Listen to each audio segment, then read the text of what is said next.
Henry Thoreau, a rule breaker. Henry Thoreau told civilization, yo, I gotta go, baby, I need some vacation. So we headed out to Walden, whereupon he copped this revelation. Whoa, so many of us live lives of quiet desperation. Lo and behold, another old quotation seems to capture the essence of a modern vexation. It's like Thoreau knew that in the future, you and I would need to act in radical ways to mitigate the sad fact that, yes, because we've got to slave to keep all our bills paid, sometimes it seems our minds are kind of ripe to get played by the vultures in our culture that hope to withhold us from anything any deeper than work while we scold you. Buy what we told you. Pay what you owe, and pretty sure we'll make sure you're in a debt you'll probably never get over.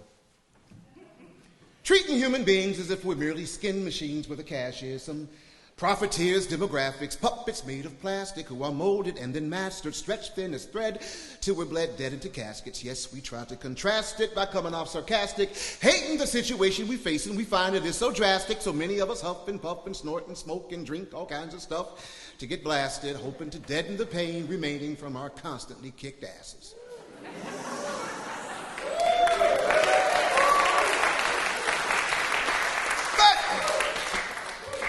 Sooner or later, we find out that that action makes the masses act sometimes a bit more passive, which keeps our minds inactive to the plans of all those fascists who try to keep you and I separated into races and genders and classes, because that's the way you maintain the status quo's status as is. But sometimes you got to break the rules. And don't let them head fake you, shake and bake and back break you down to the ground, come around, clown and undertake you. You gotta fight back. And my advice is, use whatever is rebellious toward beauty and humanity that's left inside of you as your weapon. Do you dig? Do you dig? Do you dig? Welcome to another chapter of Voices on the Green.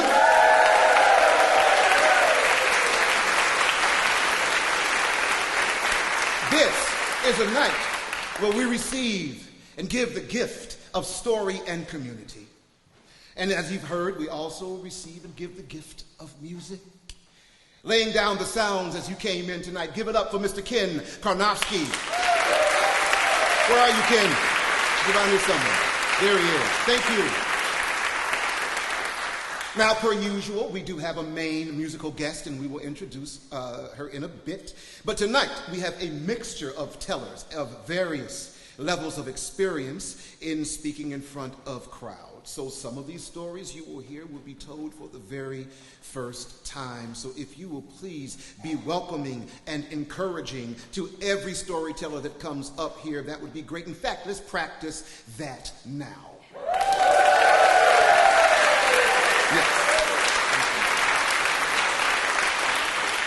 One way for us to be encouraging and welcoming is to give our full attention and reduce the chances that the outside world will interfere with what we create in here tonight. So please take a moment to silence your mobile phones or devices that beep and do all those kinds of things so that they don't pitch us away from what we create tonight. During that opening piece, you were so good to express to me that you are indeed a people who dig. But our first teller can not only dig, but can dive. Don Yansen was raised on a small island without many rules, so he is perfect to start off this edition of Voices on the Green. He has worn many a hat. He was a serial high-tech startup denizen who switched to work in international development, focusing primarily on smartphone-enabled public health solutions in Africa and India. He has worked as both a king crab fisherman and a cattle ranch hand. Yes, he is the very personification of surf and turf. He was also a rocket scientist, for real, literally, and both a tree surgeon and a carpenter. Wait. So let me get this straight, Doc. You save trees only to cut them up later. Gotcha. So, I bring you one of our many cut-ups this evening who is going to show us how he breaks the rules, a true Renaissance man in our own midst. Would you please welcome Don Yansen.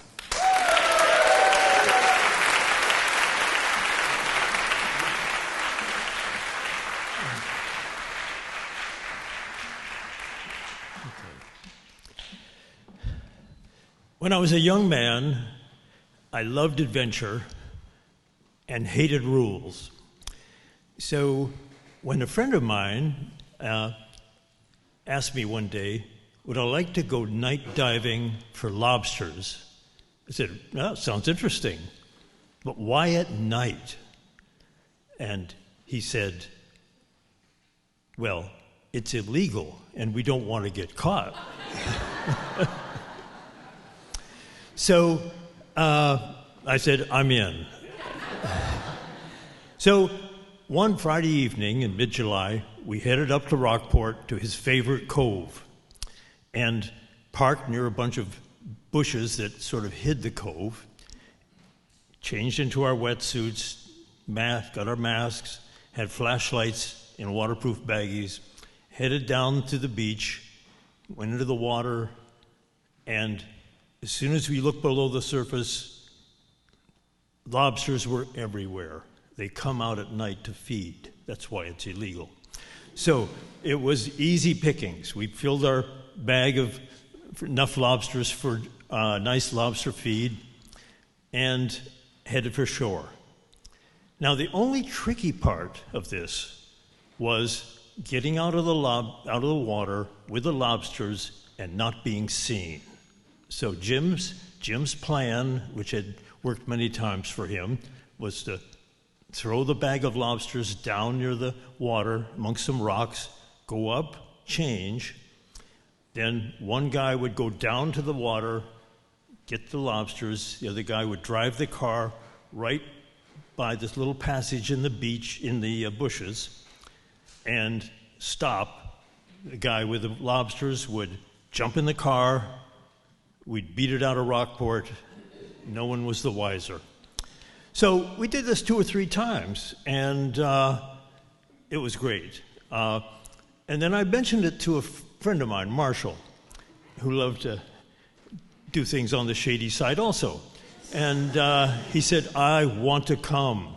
So next Friday night that we were able to do it, 3 of us headed up there and went through the same procedure.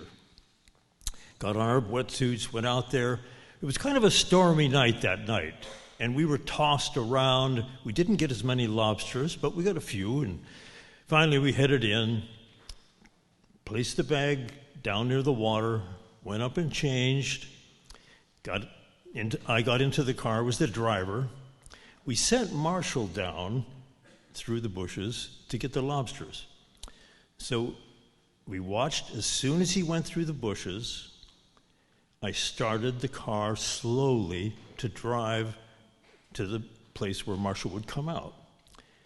I hadn't gone 5 feet when sirens and blue lights came up over the hill behind. A police car skidded in front of my car, blocking me. Another police car pulled up against my bumper, trapping us. Not that I would have gone anywhere. But so a big guy with a lobster patrolman badge comes to my side. And Jim and I are thinking hundreds of dollars of fine, night in jail. And he says, okay, you guys, where are the lobsters? I said, no, we're just night diving. And he didn't like that.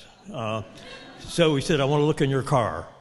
So we showed him my car, and of course there was nothing in there. About this time, Marshall comes through the bushes. The police immediately go to Marshall. And, okay, what are you doing? Where are the lobsters? And Marshall says, we were just getting in shape for rugby. Now, that did not go over well. And about this time, neighbors with flashlights surrounded our car from both sides. So they're peering in at these criminals, and they did not look friendly. So, but they asked the police if they could help look for the lobsters. So this whole crowd went through the bushes and down towards where we had thought we'd put the lobsters, and we were just petrified that they were going to walk up with them. After about 10 minutes, they started going away from the area that we thought the lobsters were. And so we got, suddenly, our outrage, our terror turned to outrage. So we rolled down the windows and started harassing the police. Are you going to keep us innocent guys? And very soon they said, oh, no, you guys are free to go. So the cop in front of us backed away, and we left Rockport as fast as the speed limit would allow. Sadly, that was the last night dive for lobsters that I did. But in my memory are the juiciest, the most tender, the most delicious, particularly the undersized ones, the little ones, that I ever had. Thank you.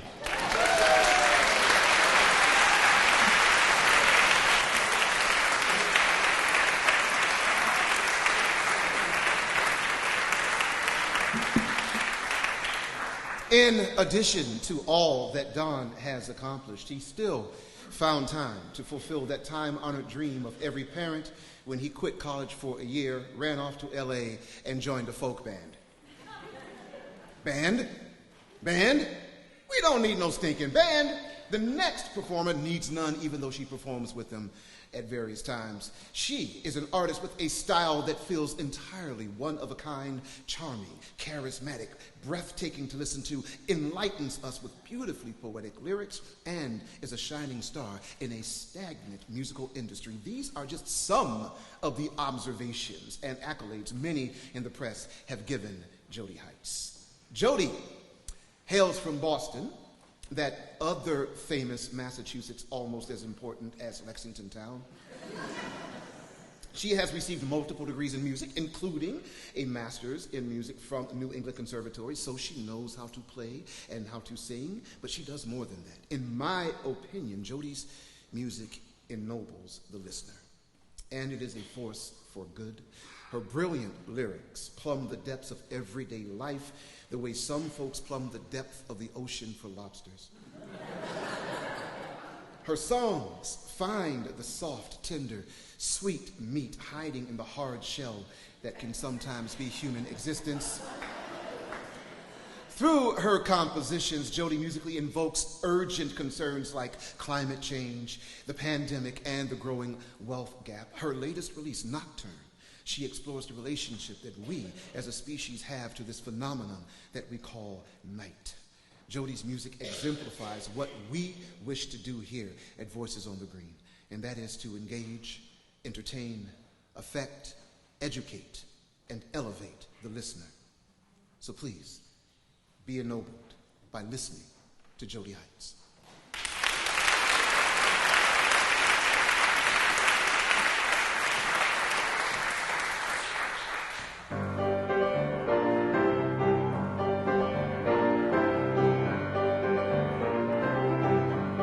You saw her in the distance. Something about her caught your eye. You found a way to tempt her, roped her in and left her tied. You tried domestication, but it didn't seem to take. Look at all the time you wasted,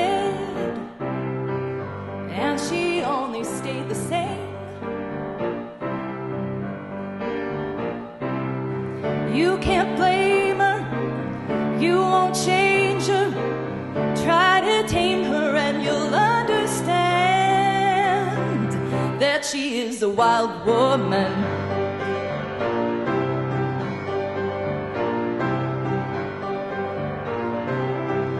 Do you need a little lesson? Well, then let the class begin.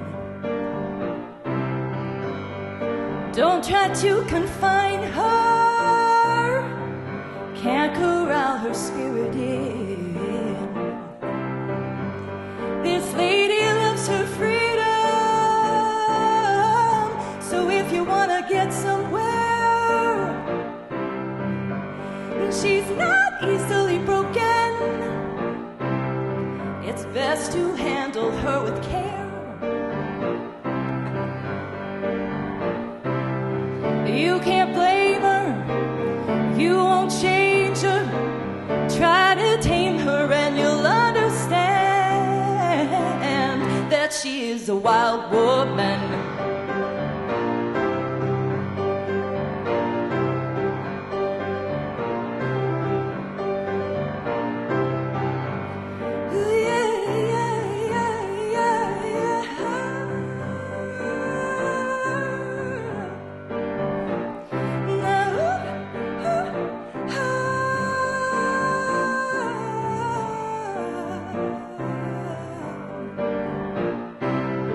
There's no stable that is able to contain or withstand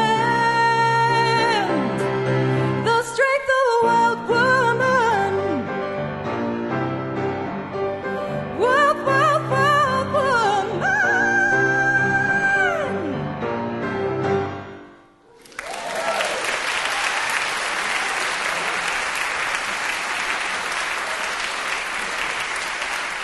Jody Heights. And that was just the opener, people. And that song, Wild Woman, is an excellent one to introduce the next two tellers. The first of which is JoAnn Multready-Shick. JoAnn was raised in Wilmington, Delaware, where a then 30-year-old Senator Joe Biden delivered her high school commencement address. Out of respect, do not do the math. After beginning her career in clinical nursing, in other words, learning to save our butts, JoAnn went on to become a dean, program director, and clinical professor of nursing at Roxbury Community College and UMass Boston. So one would think that based on a career of adhering to and overseeing strict hospital procedures and practices, JoAnn would, of course, never transgress or break any rules, no matter how minuscule. But alas, you would be wrong. Please welcome our next rule breaker, JoAnn Multready-Shick.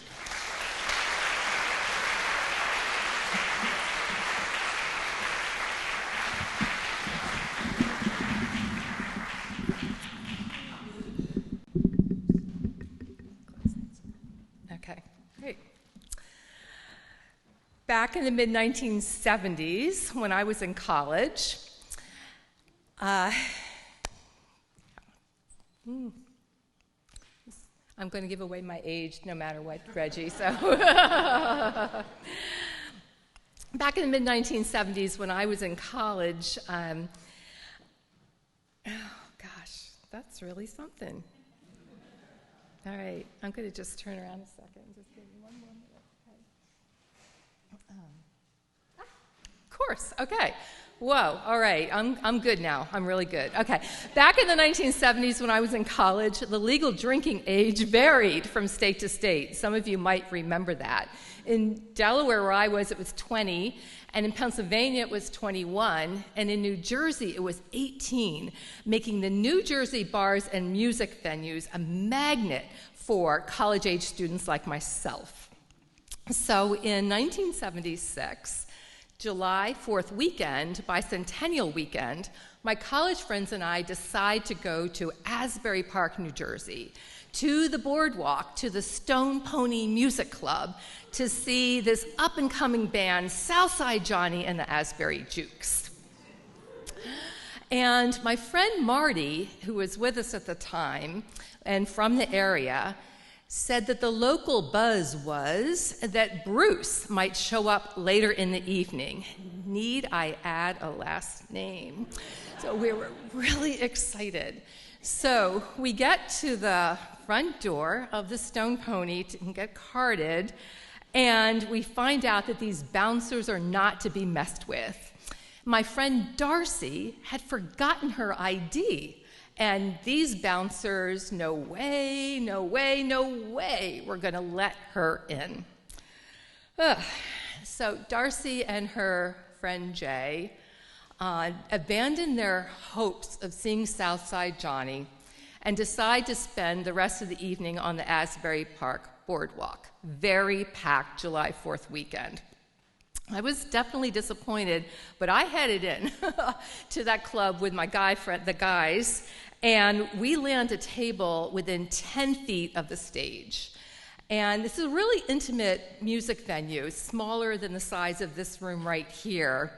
And we were just so excited that we had a table so close to the stage, and we settle in for the evening. And we were not disappointed. I mean, Southside Johnny and Asbury Jukes were just this high energy, no holds barred, vintage blues, R&B, and soul, and that place was rocking. And after a set or two, I just began to think that it was so unfair that Darcy wasn't with us, and decided I had to do something about it. And I told my guy friends, I mean, we were all okay friends. We were from our co-ed dorm days, but I just said, I'm going to be bringing Darcy back into this club. He just like looked at me like, what? I said, I don't know how I'm going to do it. I'm going to be bringing her back. And I guess this idea of determination sort of set in that night of when I decided to do something, I really go ahead and do it. And I don't know if it was because of the high energy of the music or because of being with my friends or, the few pitchers of beer that we had drunk by then. But I was determined to do this. And so somehow, after Southside Johnny and the Jukes had finished a set and were heading into their dressing room, I followed them. Where did this come from? I'm usually kind of this reserved person, and I just had my mind set to do this. And so I tell them of my dilemma, and the drummer, Kenny Puntafalo, a.k.a. Popeye, says to me, no problem, just get her to the back door of the Stone Pony Club, and I'll be there to greet her. I'll put my arm around her, say she's my instant girlfriend, and I'll whisk her into the club. And the rest, will all fall in line. And I could not believe my luck. Now, all I had to do was find Darcy and Jay on this boardwalk, but I was determined. And I really, years later, decided that this is really where this determination trait of mine really started to kick in.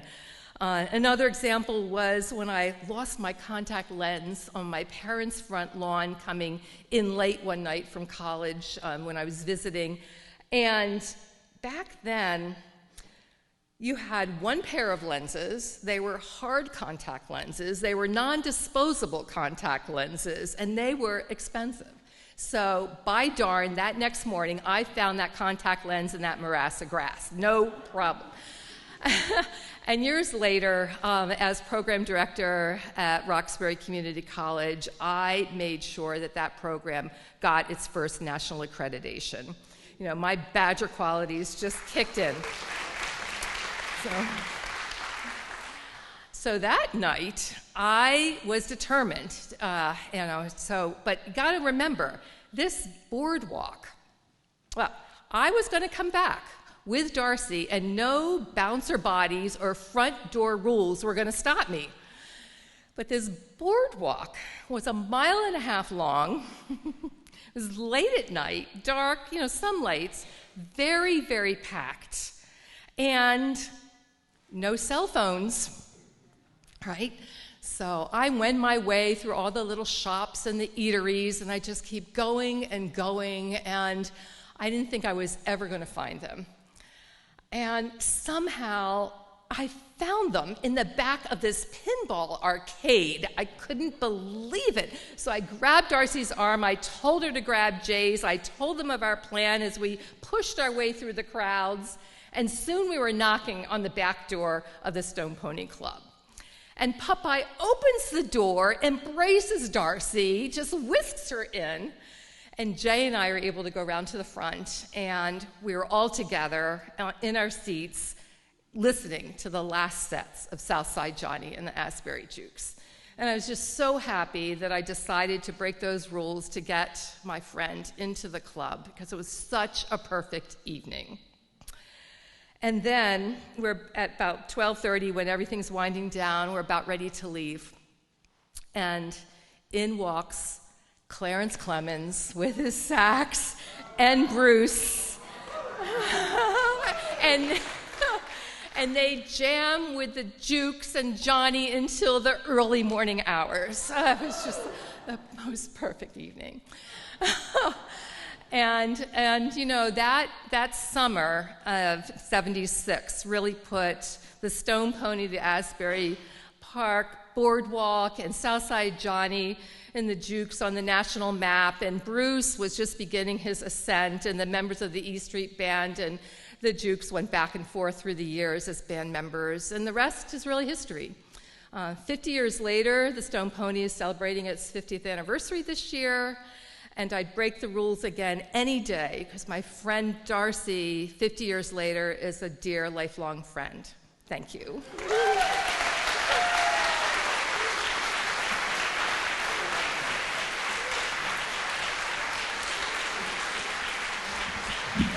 Thank you.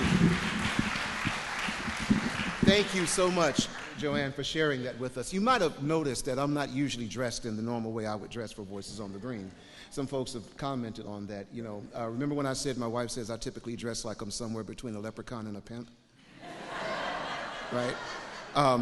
Tonight, I decided to dress like a normal human being. This is me breaking the rules. However, I do have my cufflinks right here.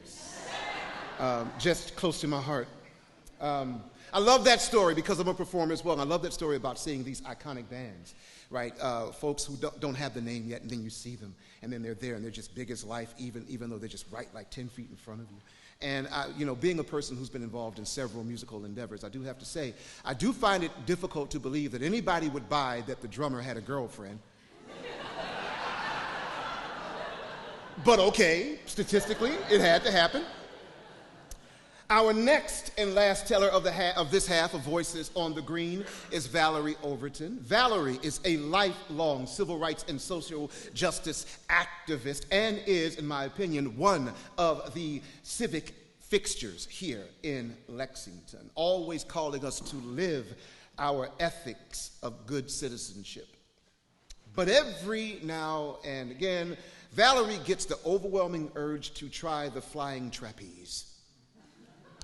Gets to thinking that she'd like to sneak into the camp that her son is teaching trapeze in and be like, "Hey, baby, Mama's here to take a class." Who hasn't done that? Parents, don't act like you don't like embarrassing the living snot out of your children. I rarely miss a chance to do so.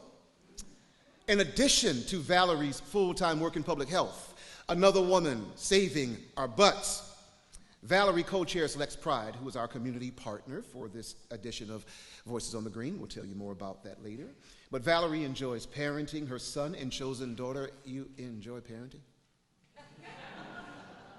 Who knew? Reading, cooking, and being crafts. She does not own a television, but she'll eat any vegetable you offer her as long as it's not okra. Please open a space in your heart for our very own Valerie Overton.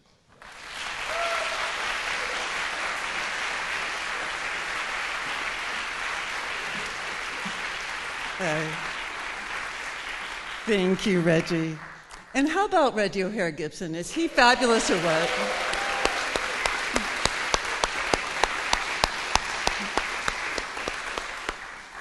All right, enough about Reggie. Let's talk about me. So some of you might know of me as an advocate for social justice here in Lexington. I've been at it for quite a while. The story I'm going to tell you dates back to the 1970s and 80s when Mike Dukakis was governor of Massachusetts. And Governor Dukakis was quite popular, unless you belonged to a group he didn't like, such as the queer community. So by that time, when Governor Dukakis was in office here, the LGBTQ community had made some strides. But this was long before marriage equality or other legal protections. And in fact, although Governor Dukakis had been branded a liberal, he changed state policy to effectively ban LGBTQ people from becoming foster parents. So you might be able to guess who protested that. I helped form a group called Foster Equality to try to persuade the governor to change his decision. So we made phone calls, we wrote letters, we asked for meetings, we got the National Association of Social Workers, various psychology associations, and even Dr. Benjamin Spock to write letters to the governor in support of our position. We found research studies, including some by Dukakis' own people, that found that children do just as well in queer families as they do in other families. Now, these research studies did find one major difference, however, and that is that children in queer-headed families tend to be more accepting and more open-minded.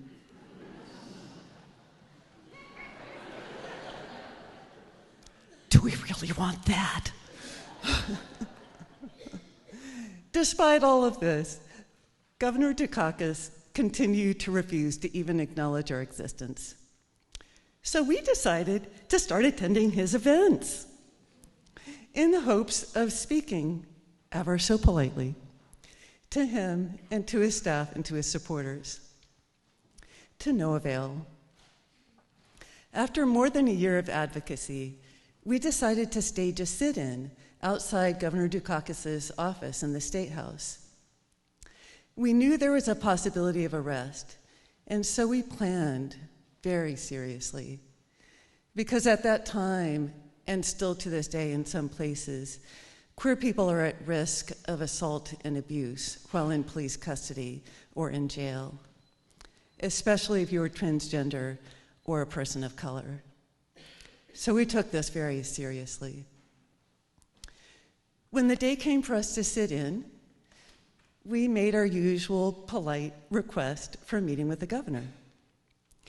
When refused, as usual, we told Dukakis' staff that we would wait outside his office for a meeting. And so we waited for hours. We sat, we stood, we chatted, we smiled and waved at people, and we sang. It was all very kumbaya. Finally, late in the day, the State House police came to ask us to leave. We smiled and said very cheerfully that we would wait for a meeting with the governor, thank you very much. They arrested us. So this was a surreal experience. There we were, smiling, polite, quiet, being arrested. My main memory from that time is being grabbed by my hair, which I wore long at the time, and dragged across the floor and down the hallway. We were taken to the Charles Street Jail, which was notorious at that time for its poor conditions. And in fact, the courts had decided that it violated inmates' constitutional rights. But it wasn't closed for another few years, and so that's where we were taken at the time. In jail, we found that the cells were populated with people who'd been arrested for sex work. And us, a group of lesbians. We started talking with each other, and we talked through much of the night. We all fell a bit in love with each other. It was a moment of pure human connection. The day I got out of jail, I went back to work.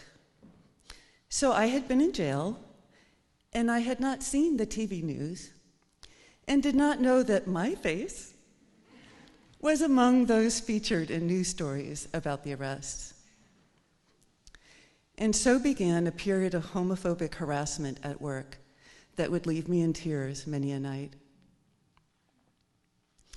At trial, we were sentenced to community service, which I served at Rosie's Place. Several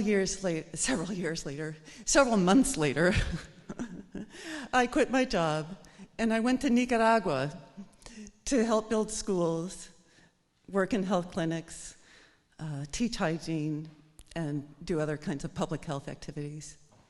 This was at the height of the war there. Ironically, I felt safer, more relaxed, more comfortable, happy in war-torn Nicaragua than I had at my job in liberal Boston. Yet, I would go through it all over again for that moment of connection with the other inmates, the sex workers, the night of our arrest in the Charles Street jail. There were no pretenses, just honest, open-hearted conversation that revealed our differences, for sure, yes, but more poignantly, revealed how much we have in common with each other in our lives and our struggles and our joys. We can truly understand how interconnected sexism, racism, classism, homophobia, transphobia, ableism, xenophobia, and other forms of hate are when we engage as deeply as we did that night. We see how those ugly forces divide us, obscuring how precious, loving, and powerful we can be if united. So I have been advocating, agitating, and getting into the best kinds of trouble for well over 50 years now. That moment encapsulates why. Thank you.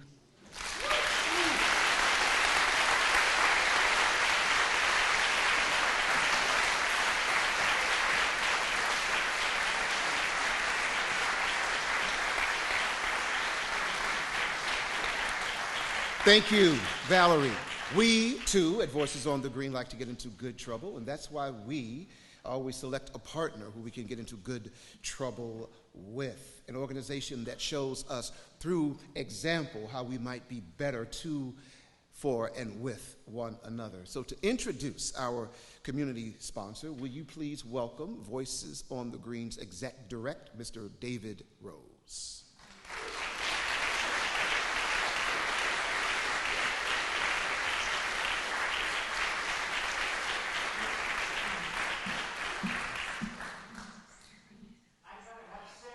You'd rather have Sarah do it. So would I. Why don't we welcome Sarah Mannix?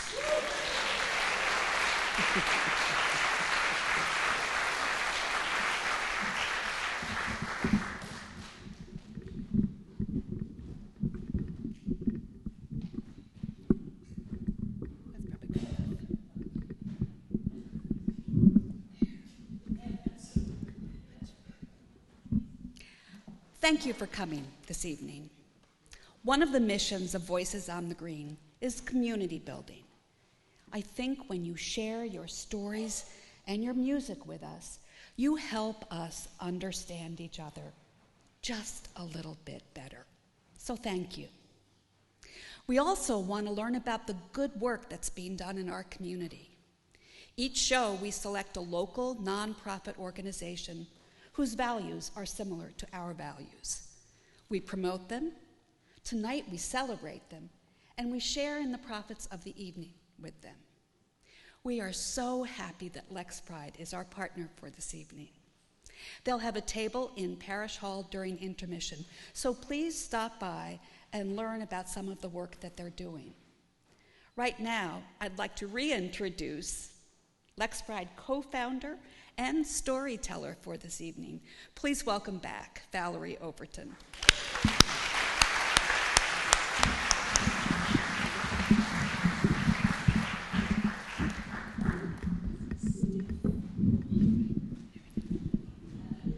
Hi again.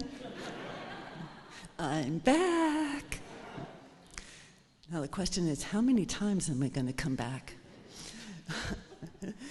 So thank you to Voices on the Green. Lex Pride is so honored to be the community partner for Voices on the Green, breaking the rules tonight.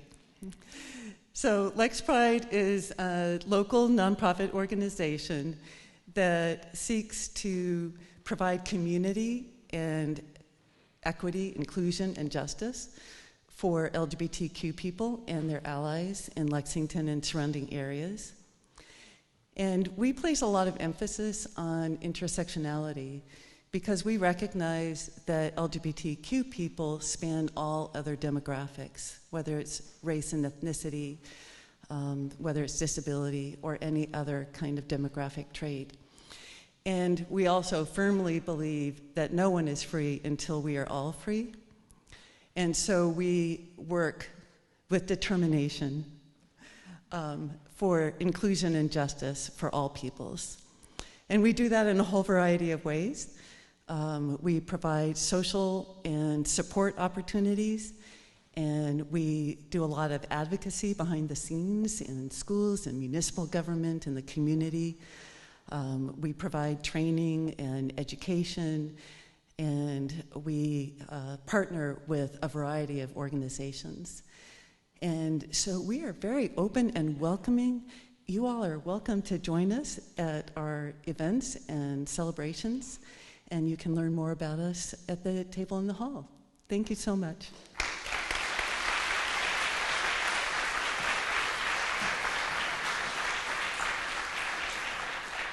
Thank you, Sarah, and thank you, Valerie and Lex Pride, for all that you have done, do, and will continue to do. Before we close out this first half with another great original song, I'd like to give you just a bit of info. Some of it is just a recap. As Sarah said, we'll be convening in Parish Hall, which is through this exit. You go through here, you'll be in Parish Hall. You'll pass one of the restrooms on to your right if you should need to use it. There it is. We will be in 15 minutes is what we'll have for the intermission.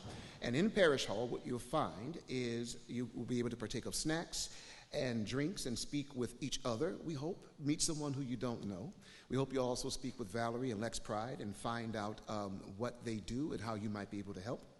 And also, if you keep going toward the back, what you'll find is a table with CDs, T-shirts, downloads, and even wine glasses available for purchase. Seems like someone knows you people. These will be attended to by a very nice gentleman named David. David, where's David? Is he back? There's David, right here. And he is the partner of the woman who will sing us into not only intermission, but bliss. Once again, please welcome Jody Hikes.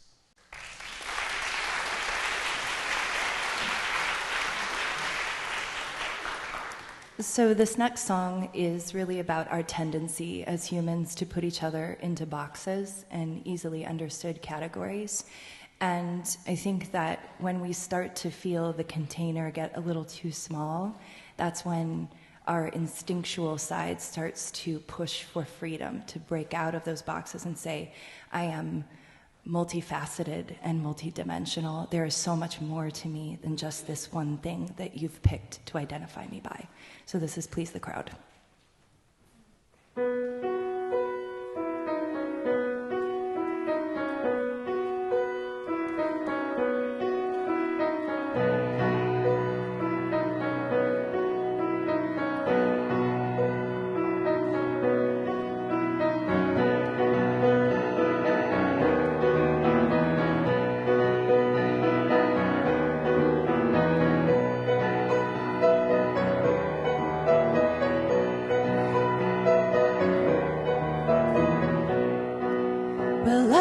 jumped through all the hoops with a smile and a salute. I was the good girl all along, but I'm tired of all the glitz, walking wires and doing tricks. I'm in the spotlight and centering, but something just feels wrong. This is the way I am supposed to exist, but I'm telling you, there's more to me than this.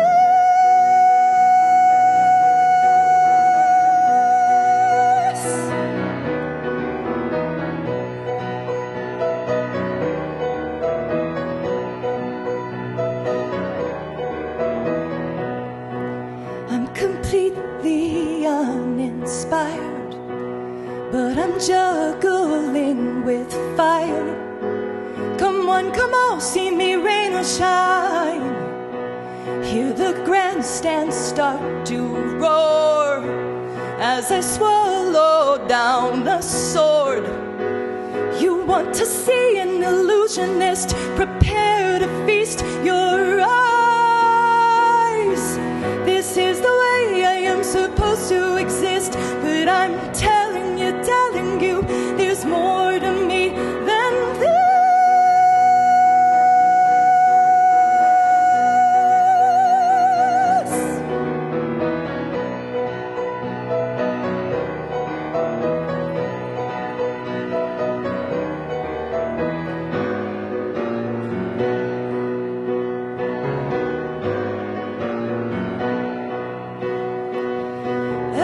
Atlas reams of conformity, flying through the air with no net beneath me.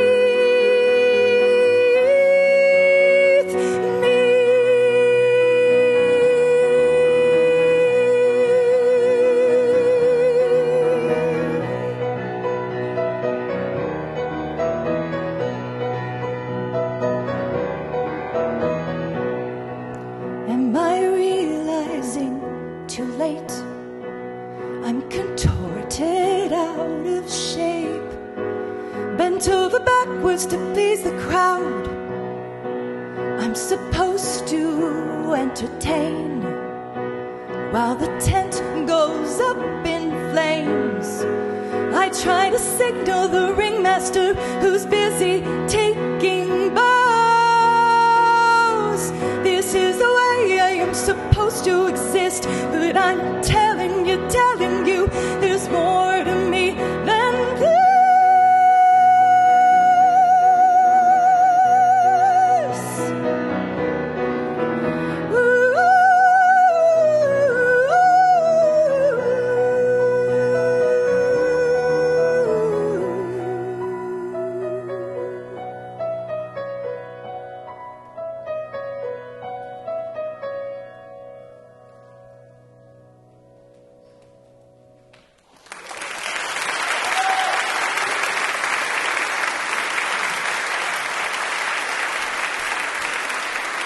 Thank you, JoAnn. 15-minute intermission, and we'll be starting back with the second. Welcome back to Voices on the Green.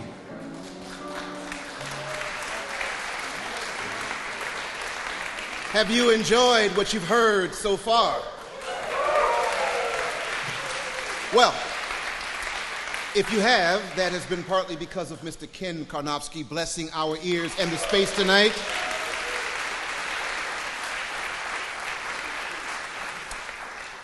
Right now, I want you to settle in. We have a quick sort of information session coming up for you. It's going to be given to you by, really, our executive director, Mr. David Rose, regarding the future adventures of Voices on the Green.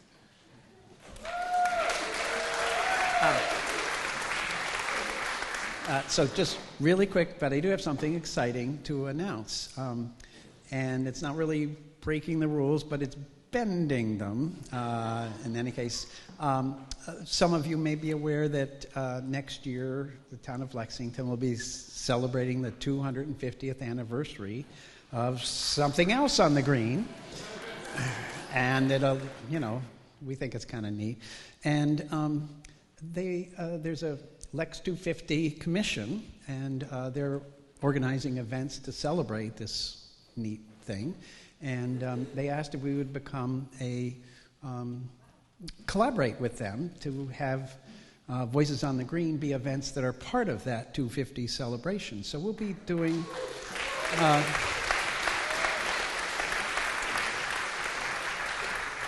So we'll be organizing probably 4 Voices on the Green that'll stretch from before the battle to after the battle. And we'll be working with the commission to come up with themes that seem both about the old and the new of Lexington.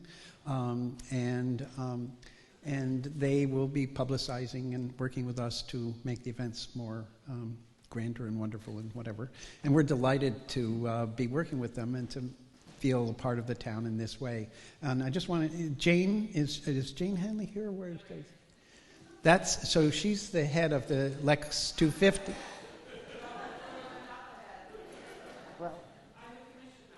Oh, okay. She's a member. So anyway, if you want to talk with her after, she's probably going to try to run out. Anyway, so that's all. So next year, last thing. So you may have some thoughts about what stories should we hear here that relate to that theme of revolution, of independence, of working together, whatever, that would fit with that celebration. So if you have stories, themes, please come and talk to us. Thank you.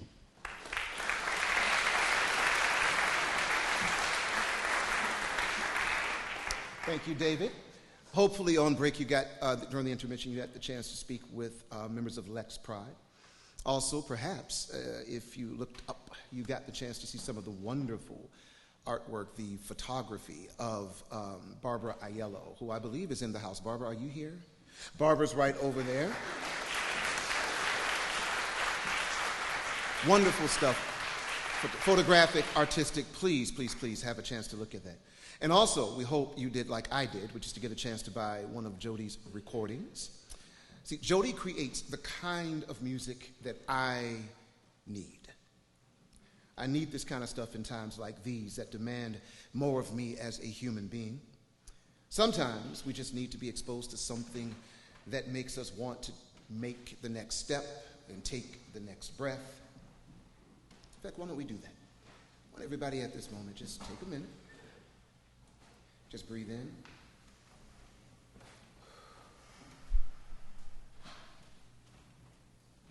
We always breathe at the same time, but we don't always breathe in unison.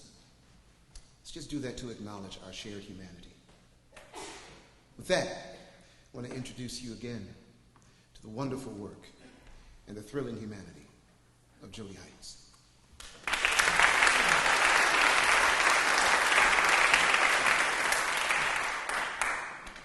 So this is a Celtic harp. Her name is Bridget, if you would like to know her name. That's what I've named her. And this next song I'm going to do is using the Northern Lights as a symbol for following our intuition. And I think there comes moments in our lives where we know it's time to leave something, but we're not quite sure what we want to take its place. And it can be very easy to rush into doing something to fill the void, to fill the vacuum. This song is about choosing to pause, about waiting in that unknown until your intuition, your heart, your spirit leads you towards what's the right next step for you. It's called Aurora.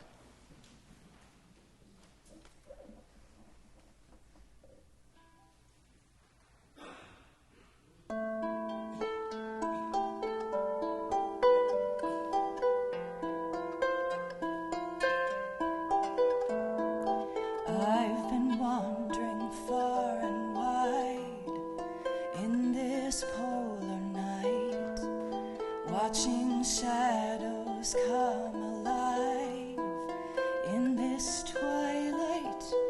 Solar winds begin to blow, and I feel it answering glow in my search for clarity. I'm training my eyes eyes to see Aurora.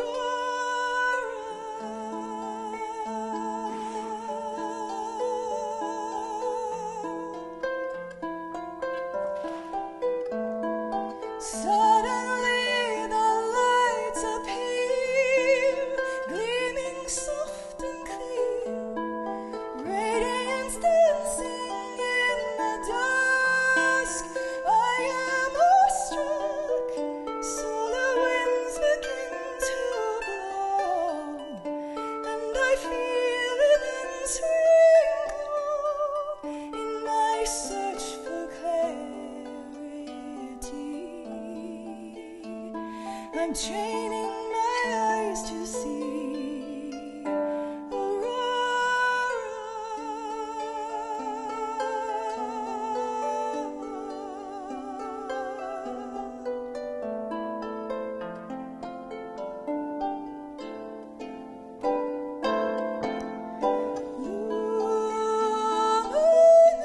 Luminous, flaring in my chest, echoing the sun. The longest nights are done.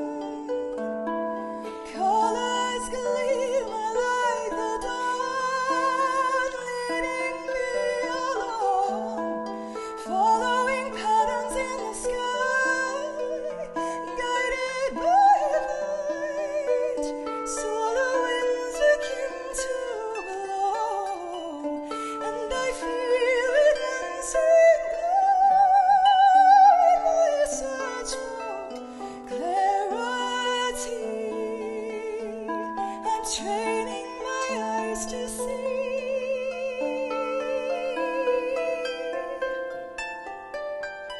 in my search for clarity. I'm training my eyes to see Aurora.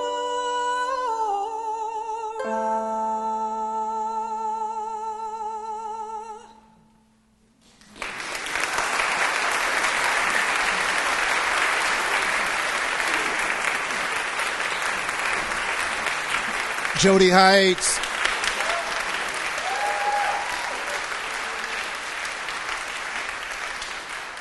I love that lyric. So this next song I'm going to do is really about potential, and it's about the fact that there are so many things inside of us that we aren't even aware of what we're fully capable of. So how could anybody else possibly know? And if you look back at your life, there are moments where you either had to rise to a challenge because you chose to or because you were forced to, and there were things that you did that you didn't even know were possible. So the core of this song is, who are you to tell me what I can do? There are seeds inside me that have yet to bloom.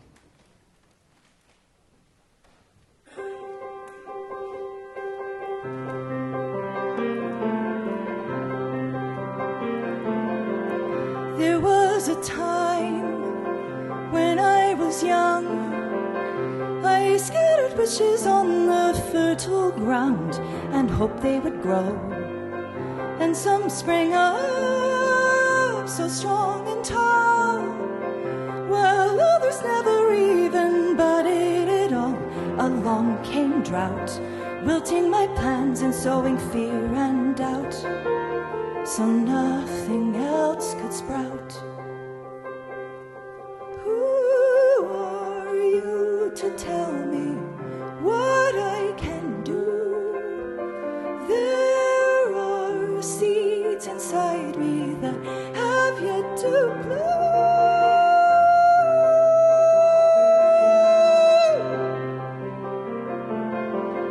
That patch of earth lies fallow now. The thorns and weeds tried to choke out the seeds. They took no heed. The years went by, I changed and grew. And then one day, much to my surprise, at the perfect time, leafy and green right before my eyes, my hidden gifts arise. Who are you to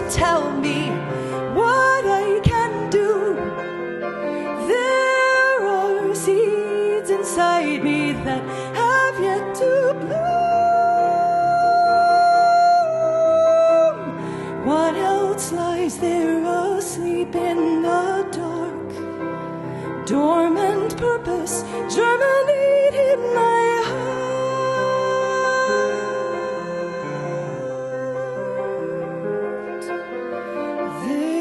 There are seeds inside me that have yet to bloom.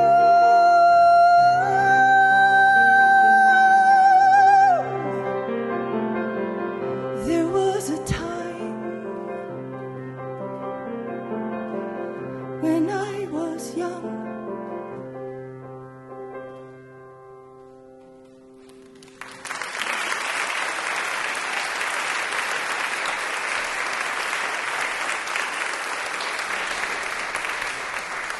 Who are you to tell me what I can do?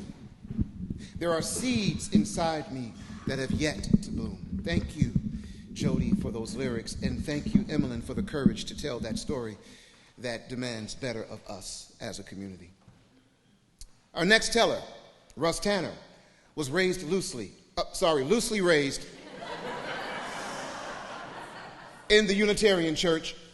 He has always had an interest and respect for many different religions. He moved to Lexington in 2004 and was an active member here in First Parish for many years, where he, like me, was raised by his wife and 2 children. Though Russ likes to tell stories, he usually does not have the chance to do so in front of an audience that is this present and willing and accepting. So will you please be present, willing, and accepting of Russ Tanner.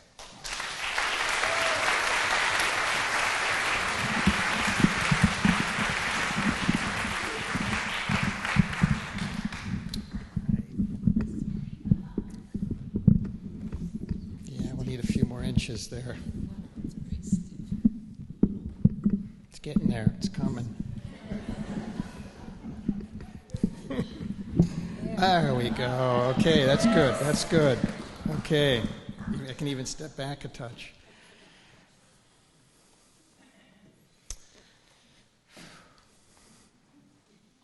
An atheist, a Unitarian minister, a Catholic priest, and his wife walked into town hall.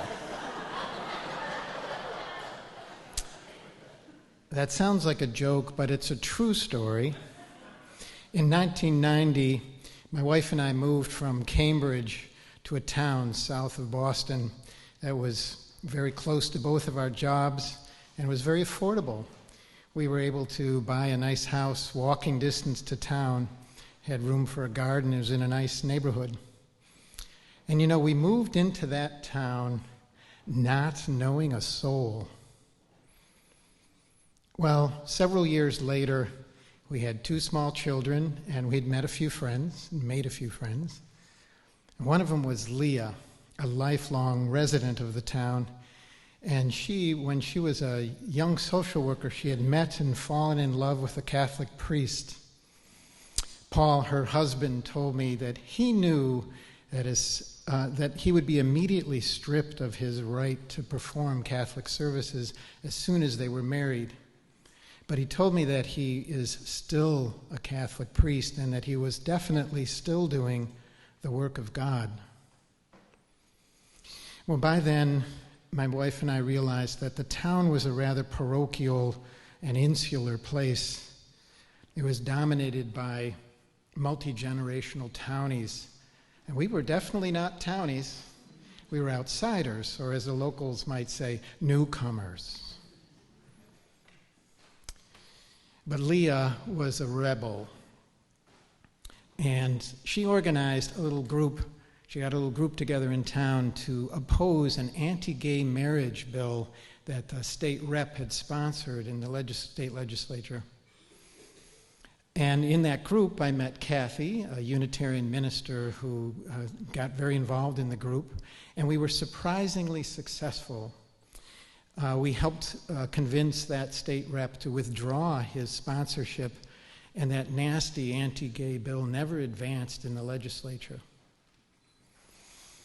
So, that December, fresh off our little victory, the 4 of us were walking into town hall for a meeting. And being December, we had to literally walk around a large creche to get into the front door. It was a full-size creche with all the people and the animals, and was lit up at night. And it wasn't the only town-owned creche. There was another one in front of a public elementary school, just a few steps from the front door. I was particularly disturbed by the one in front of the school because it was in a little bit more diverse part of town, and I knew at least one Muslim family that had attended the school, and I'm sure there were several other non-Christian families with kids going to that school. But these town creches were a treasured town tradition that had been going on at least since the 1950s. And we had been accepting it for many years, and in Leah's case, for her entire life. Now, the four of us had been advocating for the rights of gay residents in Massachusetts. And we found ourselves now wondering, were we prepared to stand up for religious freedom in our own community? Did we have the courage to defend the separation of church and state in our own town, which meant telling our neighbors and our town leaders that we thought their treasured tradition was in the wrong? Well, our gay rights group had actually been fairly well received, so we thought maybe it wouldn't be too bad. And the four of us decided we'd give it a try. We got 6 people signed a letter to the Board of Selectmen and the school committee asking them to end the practice and pointing out the unconstitutionality of having town-owned creches on town-owned land, particularly when they were unavoidable by anyone who wanted to participate in town government or attend that elementary school.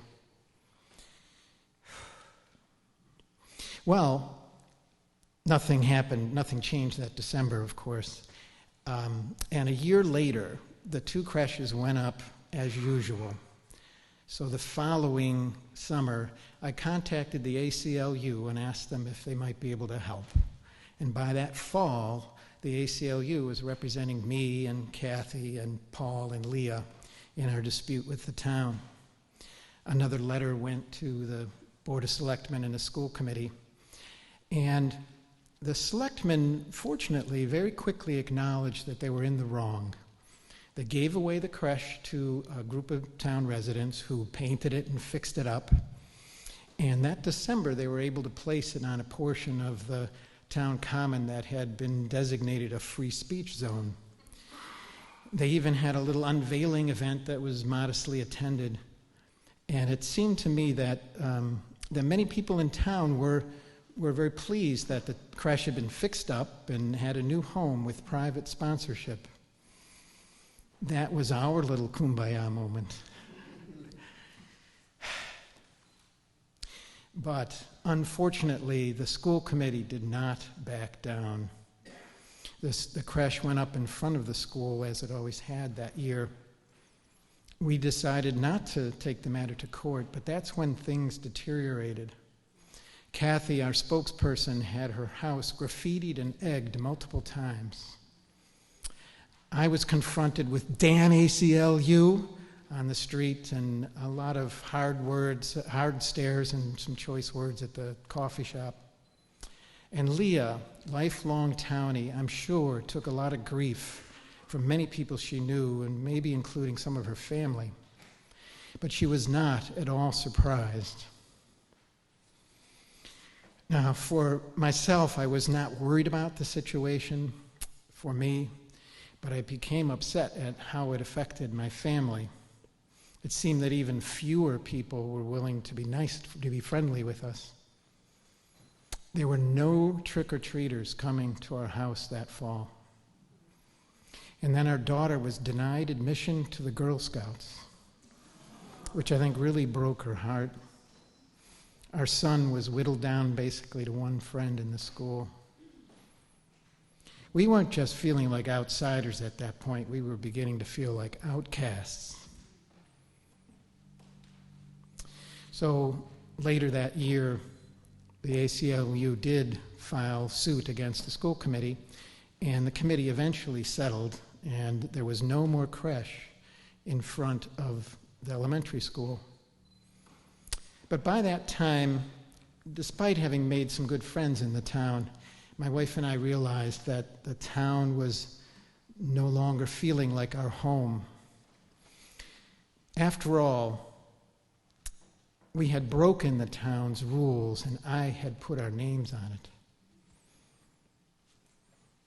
Now, about a year or so later, we decided we started looking around for another place to live, and of course we landed here in Lexington. And a little while after moving here, we realized that here some people might say to us, "You're newcomers, welcome." And I know they meant it. Thank you very much.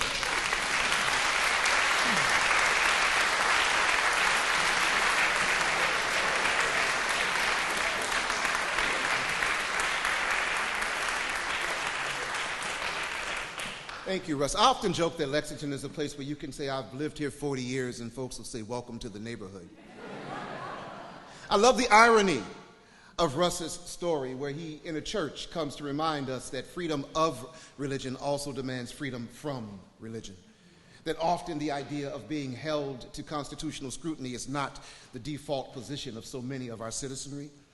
And as it appears, we need to defend it every now and then. And sometimes we have to break those unwritten "thou shalt nots" and do the right thing, which may not always be the nice thing, but it's the right thing. Thank you, Russ, for reminding us of that. We've come to a space in our evening in which we're drawing to a close. We've heard from mavericks, poachers, tradition buckers, and rule breakers of many kinds. Tonight we started off speaking about Henry David Thoreau. Now we're going to speak a bit about Ralph Waldo Emerson. Ralph Waldo Emerson was that famous thinker, and decidedly he was the dawn amongst New England transcendentalists. He said we should be self-reliant existentialists, which means we should rely upon our very own experience and not accept all of those preconditions and preconceptions we've inherited, like social, racial, political, religious, and all other kinds of prejudice. He said we should beware of demagogic fundamentalists. He said we should beware of demagogic fundamentalists. Check out the way Ralph Waldo kicks that 19th century rhetoric. He says, to be yourself in a world that demands you become something other is the greatest accomplishment. Be patient with yourself. Every great artist was once an amateur. And, well, your character is worth more than your intellect. For every minute you spend being angry, you are going to lose 60 seconds of happiness. But maybe the goal of life is not to be happy, but to be useful and have your life make a difference. Now, no, it won't be easy to do any of this. Sometimes at one time we're going to have to break the rules and make a mental shift into another way of thinking, a vaster, deeper consciousness, maybe dig into the part in us, the voice that insists that we somehow learn to love, play, pray, chant, and dance, yo.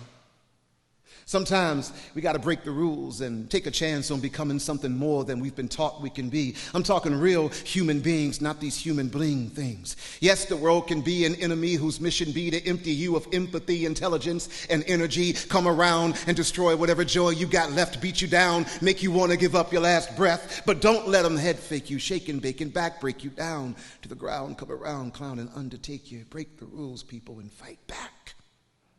And my advice is, use whatever thing of beauty you got left inside of you as your weapon. Do you dig? Do you dig? Do you dig? So to leave you with a bit of song and music, please welcome Jody Heights. So there is a part of our mind, some people call it the ego or the monkey mind. I call mine the inner critic. And when we go to break the rules, when we go to do something new that we haven't done, this little voice pipes up. And it's there to try and keep us safe, but sometimes it gets a little overzealous.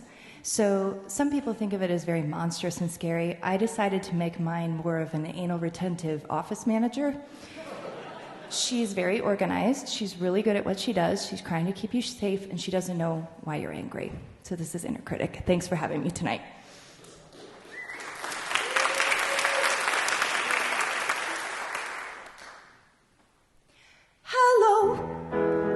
It's nice to meet you.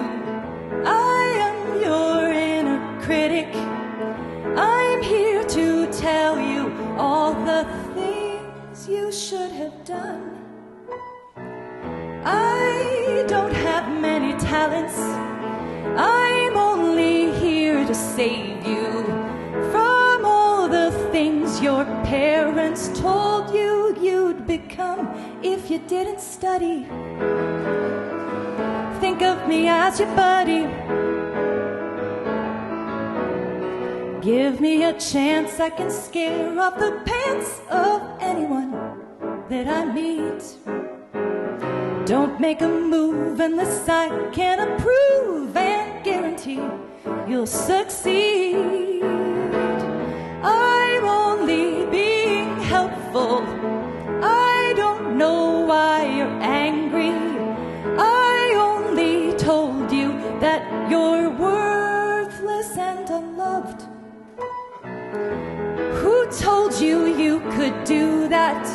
It seems like risky business.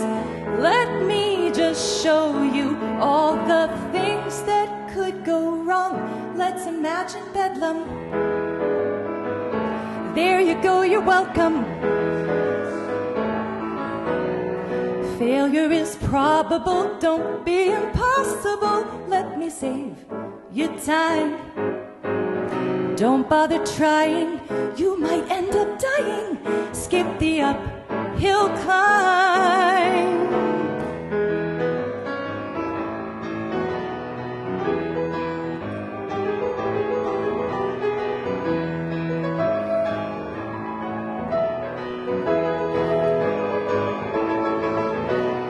Fear is a friend on whom you can depend to have your back for life. Trust me, I know just how bad things can go. It's best to let dreams die. So long, it's been a pleasure. I'm glad to be of service. I'll be right here in case you need to settle down. Don't do that, are you crazy? Thank God I pay attention. Where would you be now if I hadn't come around just in time to stop it? It would have been catastrophic. Good thing you have a sidekick. Your faithful inner critic.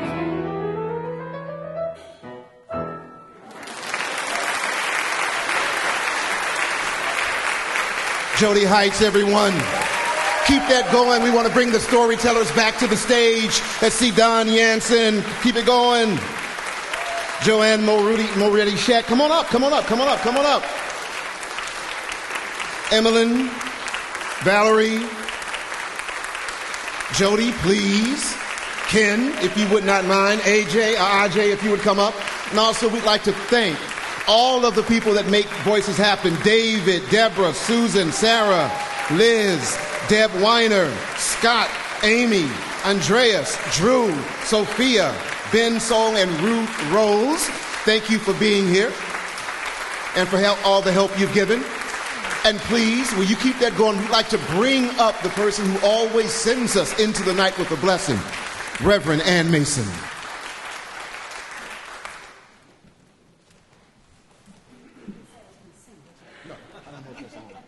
Is this on?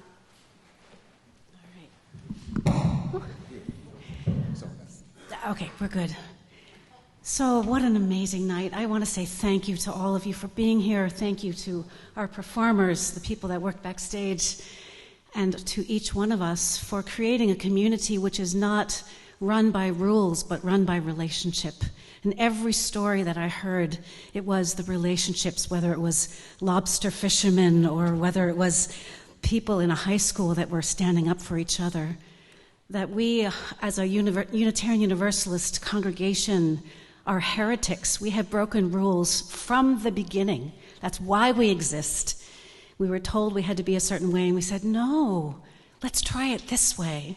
And every time we bump up into those boundaries, we say, let's try it a new way. And it's always based on how can we be in relationship with each other. As we learn more and more about each other and the truth of who we are, we try to create this container where each person can be their true selves and be loved for who they are, not for how they conform to what society says. So for each of you, join me in our heretical, joyful existence of helping each other to be our true selves. So thank you for coming. Blessings to all of you. Good night, everybody. Thank you so much.